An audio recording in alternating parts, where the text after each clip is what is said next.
एक छोटे से गांव में पंडित रामलाल जी रहते थे। वे थोड़े अलग किस्म के इंसान थे। कभी पेड़ों से बातें करते, कभी खुद से हंसते, लेकिन उनकी सबसे खास चीज थी उनका बकरा कल्लू। कल्लू कोई साधारण बकरा नहीं था, कम से कम पंडित जी तो यही कहते थे। एक दिन पंडित जी ने गांव के चौपाल में ऐलान कर दिया, 1-2000 है। मेरा बकरा कल्लू जादुई है, ये हर सवाल का सही जवाब देता है। गांव वाले पहले तो जोर जोर से हंसने लगे।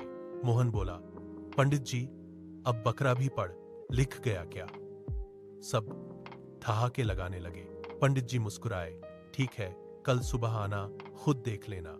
अगले दिन पूरा गांव इकट्ठा हो गया। सबको मजा देखना था। सबसे पहले रामू आया। उसने पूछा, कल्लू, मेरा जूता कहाँ गया? पंडित जी ने कल्लू के कान में कुछ कहा।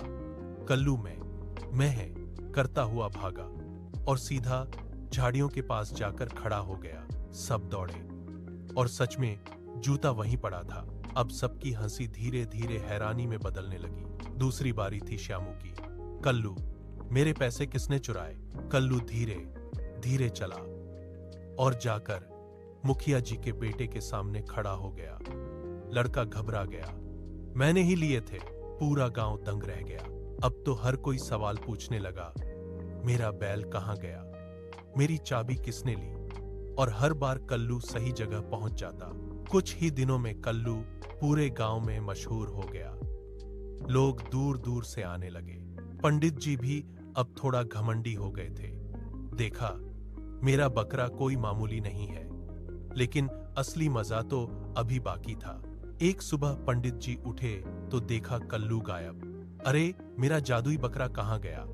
वे घबराकर गांव में दौड़ने लगे। गांव वाले भी इकट्ठा हो गए। मोहन बोला, पंडित जी, अब अपने ही बकरे से पूछ लो। सब हंस पड़े। इसके बाद वे बकरे को लेकर जंगल के किनारे गए और उसे बेचने की योजना बनाने लगे। एक ठग बोला, इसे बाजार में बेच देंगे तो अच्छा पैसा मिलेगा। दूसरा बोला, नहीं, पहले इसे मोटा कर लेते हैं, फिर ज्यादा दाम मिलेगा। तीसरा बोला, जल्दी करो, कहीं पंडित को अपनी गलती समझ ना आ जाए। उधर पंडित जी कुछ दूर जाने के बाद सोच में पड़ गए। उन्होंने खुद से कहा, अरे, मैंने तो अपनी आंखों से बकरा देखा था, वह कुत्ता कैसे हो सकता है? जरूर कोई चाल है। अब पंडित जी वापस उसी रास्ते पर दौड़ पड़े।